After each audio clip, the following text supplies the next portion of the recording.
আজকে নিয়ে এসেছি খাঁটি বাঙালি স্বাদের ভোলা মাছের রেসিপি। এই উপকরণগুলো দিয়ে রান্না করলে এতটাই সুন্দর খেতে লাগবে যে একবার খেলে সাধারণ মাছের রেসিপি ভালোই লাগবে না। এখানে আমি ভোলা মাছ নিয়েছি, আর এই ভোলা মাছ দিয়েই আজ রেসিপিটা বানাবো। এখানে মাছগুলো কেটে ধুয়ে পরিষ্কার করে নিয়েছি। এখানে হাফ চামচ লবণ দিয়ে দিলাম। এখানে একটা লেবুর অর্ধেক নিয়েছি, এই লেবুর রসটা এই মাছের মধ্যে দিয়ে দেব। আপনাদের হাতের কাছে লেবুর রস যদি না থাকে 1 চামচ ভিনিগারও দিয়ে দিতে পারেন। এই মাছের মধ্যে লেবু আর লবণ জলে একটু 10 মিনিট ডুবিয়ে রাখবো। ডুবিয়ে রাখলে কি হবে, এই নোনা মাছের মধ্যে একটা গন্ধ থাকে, সেই গন্ধটা দূর হয়ে যাবে। সেই জন্য এই 10 মিনিট একটু রেখে তারপর প্লেন জলে ভালো করে ধুয়ে নেব।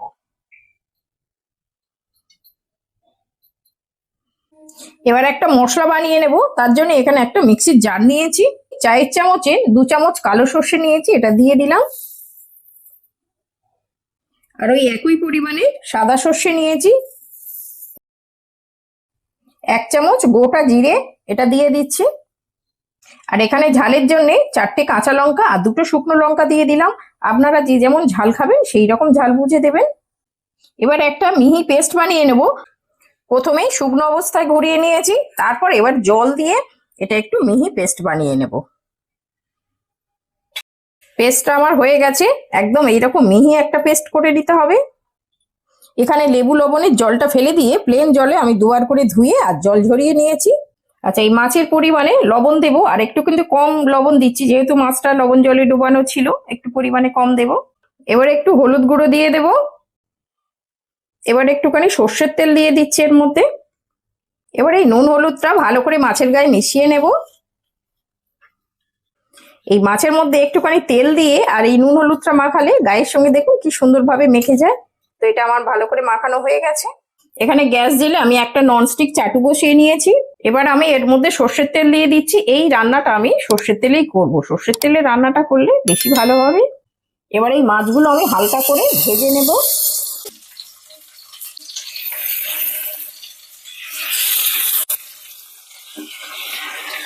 আচ্ছা, এই মাছগুলো আমি হালকা করে এপিট ওপিট করে ভেজে নেব, খুব বেশি কড়া করব না।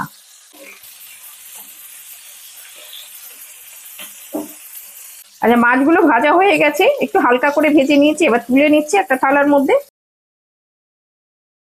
এখানে 2টো মিডিয়াম সাইজের পেঁয়াজ নিয়েছি, পেঁয়াজগুলো এবার কেটে নেব।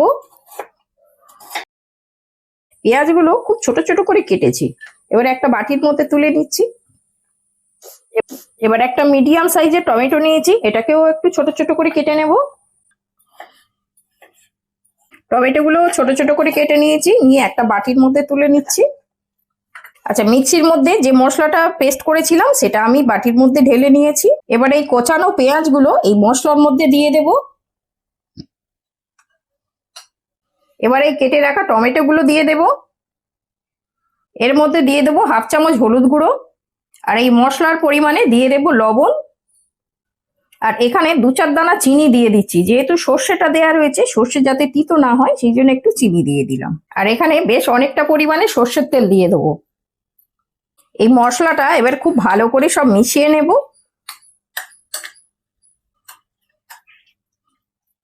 এই মশলাটা খুব সুন্দর করে মিশিয়ে নিয়েছি।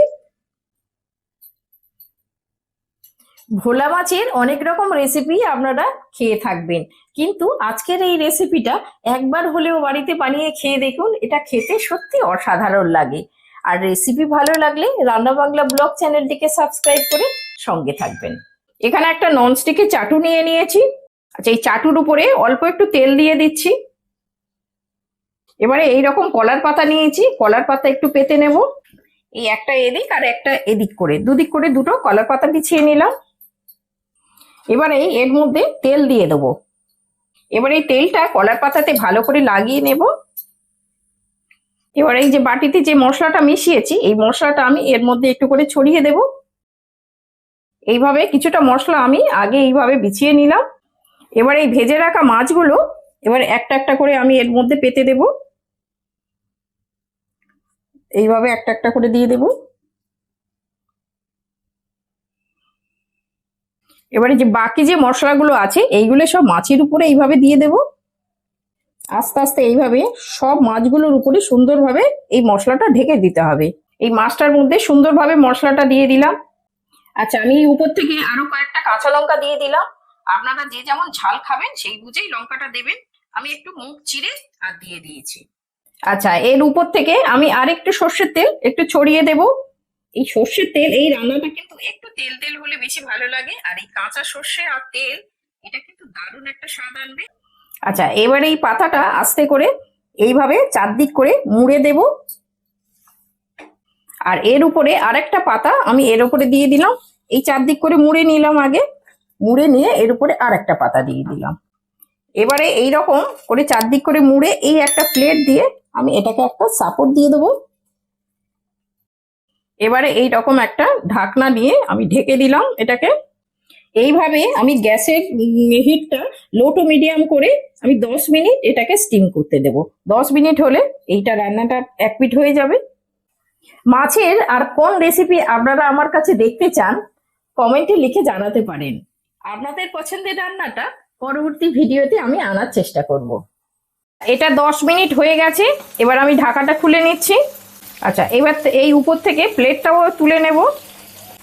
এবার একটা এইভাবে থালা দিয়ে দেব। থালা দিয়ে এইটা আমি উল্টে দেব। এইভাবে উল্টে নিলাম। এবারে এইরকম একটা কলার পাতা পেতে দিলাম। এইভাবে আবার এটাকে আমি এই চাটুর উপরে দিয়ে দেব। এবার এইরকম আবারও ঢাকা দিয়ে দিলাম। ঢাকা দিয়ে আরও এটা 5 মিনিট আমি আবার রান্না হতে দেব। আচ্ছা, এটা আমি উল্টে দিয়ে 5 মিনিট রান্না করে নিয়েছি। তাহলে আমার টোটাল আগে 10 মিনিট আর এখন 5 মিনিট, 15 মিনিট লাগলো এই রান্নাটা হতে। এবার আমি গ্যাসটা অফ করে দিচ্ছি।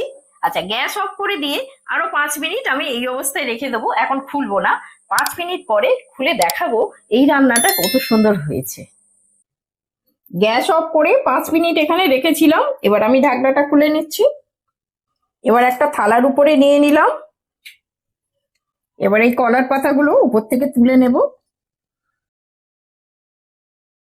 দেখুন কত সুন্দর হয়েছে, আর কি সুন্দর গন্ধ বেরোচ্ছে সেটা আমি আপনাদের বলে বোঝাতে পারবো না। দারুণ একটা সুন্দর ঝাঁঝালো একটা গন্ধ বেরোচ্ছে। দেখুন কত সুন্দর হয়েছে, এটা দেখেই বুঝতে পারছেন। আর এটা খুব কম সময়ে আর কম মশলায় কত সুন্দর একটা রান্না হয়ে গেল। গাছ থেকে কলার পাতা কাটালে কি করবে বলে? এই তো দেখো না, কলার পাতা কেটে আজকের ভালো ভোলা মাছ এনেছিলে, সেই ভোলা মাছ দিয়ে পাতুরি করেছি কলার পাতা দিয়ে। ভোলা মাছ দিয়ে পাতুরি? হ্যাঁ, খেয়ে দেখো তো কেমন হয়েছে। ভোলা মাছ দিয়ে পাতুরি হয়? হ্যাঁ, হবে না কেন? ভোলা মাছ তো ভেটকি মাছের মতো। ভেটকি মাছের যদি পাতুরি হয়, ভোলা মাছের কেন পাতুরি হবে না? ও তা ঠিক, ভোলা মাছ অনেকটা ভেটকি মাছের মতো। হ্যাঁ, অনেকটা কেন, পুরোপুরি ধরতে গেলে ভেটকি মাছের মতো। তাহলে দাও খেয়ে দেখি। খেয়ে দেখো কেমন স্বাদ হয়েছে। তুমি কেমন করেছো দেখি। খেয়ে দেখো কেমন হয়েছে। খুব সুন্দর সিদ্ধ হয়েছে তো, বেশ নরম, খুব সুন্দর। হ্যাঁ, আর এত সুন্দর গন্ধ বেরোচ্ছে সর্ষে আর কাঁচা তেলের, কি সুন্দর, একদম দারুণ। এবার খেয়ে দেখো টেস্ট কেমন হয়েছে। দারুণ টেস্ট হয়েছে। দারুণ টেস্ট হয়েছে। দারুণ টেস্ট হয়েছে।